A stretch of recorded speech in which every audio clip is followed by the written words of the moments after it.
everybody, we're back. We're in the book Fervent, and right now we're doing our study on strategy number 4 in the book. It's called Your Family and fortifying the lives of those you love.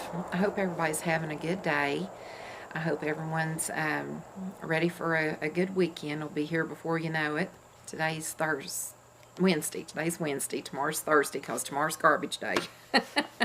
Do y'all do that? Try to remember what day it is around things that happen in your life.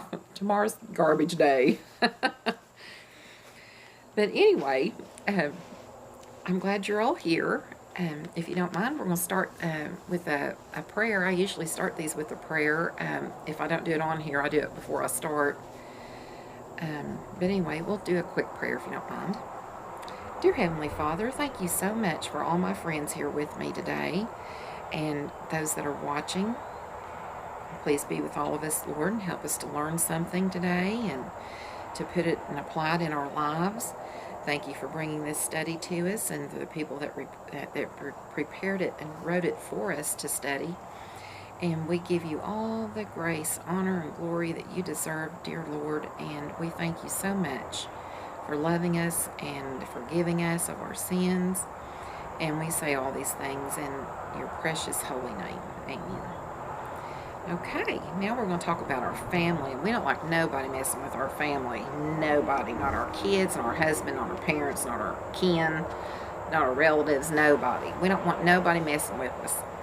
And if Satan gets into messing with our family, I think we probably get more tore up over that than when he messes with us individually, you know. It says, if I were your enemy, I'd seek to disintegrate your family and destroy every member of it. Page 71. I'd want to tear away at your trust and unity and turn everyone's love inward on themselves. I would make sure your family didn't look anything like it's supposed to, because then people would look at your Christian marriage, your Christian kids, and see you're no different, no stronger than anybody else. That God, underneath it all, really doesn't change anything. And that's not true. God changes everything. We all do everything for God's glory. He makes everything better. You know, Satan will attack our family, and he'll try to mess with our kids and, you know, make it to where our lives are miserable. But we need to pray and keep him away, and we need to fervently pray for our family and our kids. You know, kids will be starting school soon if they haven't started already, and we always need to say a prayer for the safety of our children in school, to and from school, in school. You know, they have a lot growing up these days on them that we didn't have when I was a kid. And we definitely need to pray for our young people.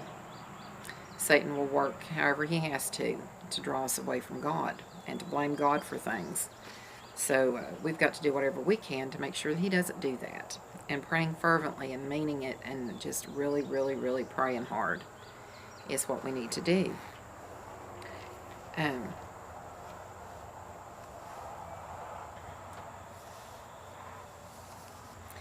Marriages and families, I got a bee out here trying to find me. Marriages and families are a huge deal. Yours and mine. They're all a big deal. Each of their successes or failures is of great importance, both in God's eyes and therefore in our enemy's eyes. So he targets them, all of them, every bit of it. He targets our role as wives, husbands, children, targets our children, targets our husband, and targets our marriages. He brings dissension, infuses tension, unravels our sense of peace with disunity, because ultimately he wants to destroy our families, all of our families, so that the billboard messages they're designed to project to the world is a picture that is at best laughable. You know, we're all a part of it, married or not. If you're not married, don't think you can't listen to this video, because these are things you're going to need to know anyway. You know, while we're praying for our husbands and our children and stuff, you can be praying for your future husband, your future children, you know, the relationship that you might be in now, or your boyfriend or girlfriend, whatever. You know, it all applies to you too. It applies to all of us in one way or another in our life.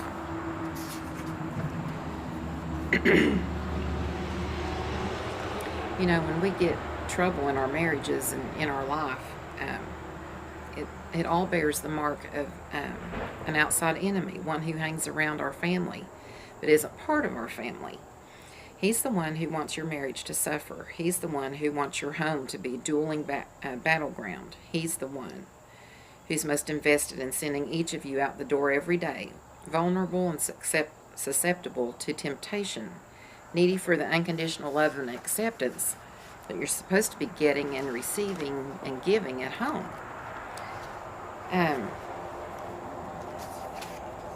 But is he the one, Satan, is he the one that's receiving our frustration, or are we taking it out on the people in our lives? You know, is he the one you're splattering with juicy comebacks spoken with disgust against the inside glass of your windshield while you're driving down the road, rehearsing the script of your next altercation? Because the fact is, he's most likely the one who's pulled the wool over your eyes. Page 78. Fooling you with a crafty bait and switch, leading you to focus all your indignation on your man or your kid instead. He wants you miserable, exhausted, and joyless, and undone. And he likes seeing all that unfold, and he likes seeing all the turmoil. He wants a piece of that action. But maybe he wasn't counting on a person, a woman who'd had enough. He wasn't putting up with it anymore. You know, and we're going to start some prayer action for our marriages, our husbands, our children, our family.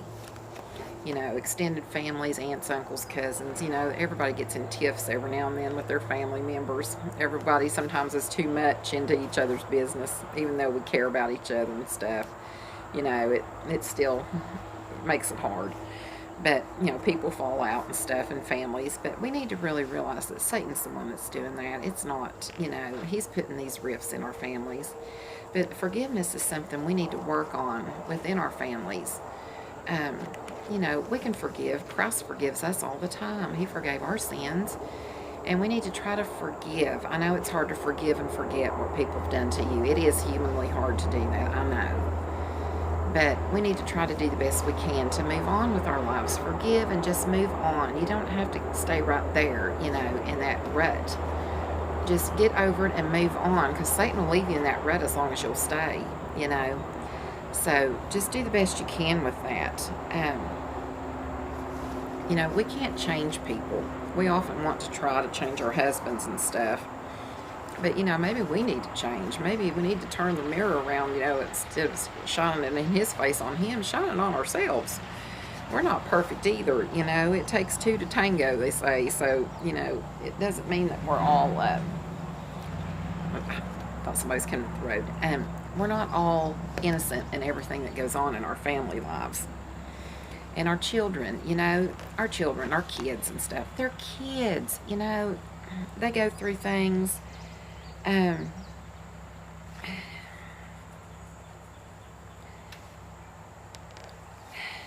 He can work on them, on their self-confidence too. He can work on them and letting them, you know, it's like a big school bully that you can't even see. He's just working in their mind.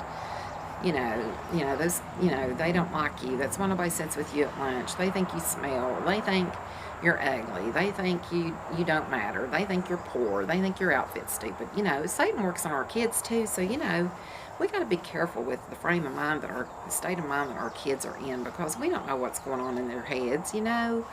And they get bullied at school, and sometimes they don't even tell us what's going on, you know. But they act out in different ways.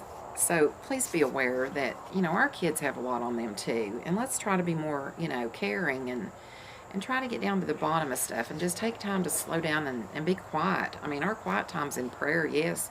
We need to take family quiet time too. We need to be quiet with our family and listen to what they say. Put all the stuff away, all the cell phones and stuff, put it all away at the dinner table. Have dinner together every now and then. I know it might be hard every day, but every now and then you need to schedule a fun dinner night, family night, game night. Just something where you can all do things together and put the phones up. You know, the teenagers aren't going to die. We're not going to die without our cell phone. Just, you know, we need to get our families back, and we need to get our family lives back. And if you don't have children, pray for your little nieces and nephews, little kids in the neighborhood, little kids in the school down the road. the little kids you see in the grocery store that look like they're probably having a hard time. Just pray for, other people. They don't have to be in your immediate family. If you see someone that needs prayer, pray for them, because we could all use it. I know that. But just pray, and don't let Satan attack your family. There's many different routes he can go. I know there's a lot of people that's been hit with drug abuse. We don't have to stand for that. Satan needs to move on, because we've got to get a handle on this drug abuse problem that we have. It's taken over everything, and I know people in their families that are struggling with different aspects of it, and it's horrible, and I don't wish that on anybody. And we need to be there for our friends and our family that are going through stuff like that, and be blessed, know that we're blessed if we don't have to go through it. But just remember to try to forgive, and heal some broken relationships if they're meant to be healed. If not, at least forgive and just move on. You know your own circumstance. I'm not telling you what to do. It might be a problem that there's just no fixing the relationship, but you can at least just forgive and move on, and don't hold the grudge. Don't keep fueling the fire. Just move on and enjoy your life. Because, God gave us this life to enjoy, and that's what we need to do. That's basically all I had for today. This book is really good, and I feel like I'm not really doing it justice, and I'm not saying that so you'll put comments on here telling me if I'm doing good or not, but I'm doing the best I can. Some of these are a little bit easier to do. Some of the chapters, I'm about to get another cat fight down here. Hear this? They're about to get another cat fight. She's up here on the porch, and he's down there on the steps wanting up here, but she's got him bluffed, and he won't come up here because she'll nab him. She's got him all bluffed right now. Now, you all get along. I ain't putting up with it. Now, he went down. But I hate to not let her do it, though, because I know she's probably doing it to make sure that nothing bothers her kittens when she has them. So I don't know what to do. I'm trying to stay out of it, but she has to have these kittens pretty soon, because she's getting huge. But anyway, I said whenever we do go out of town, that's probably when she'll have them, and then I'll miss the whole action. But I don't know. We'll see. Maybe she'll have them before that. Well, remember to leave some comments underneath this video if there's any questions you have on the study or just about me in general.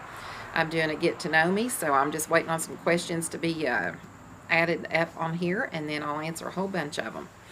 And I hope you all enjoyed this video. Remember to live, love, laugh, and laugh some more, because laughter's the best medicine. And I hope you all have a great day, and remember to pray fervently. And I love y'all. Hugs. Bye-bye.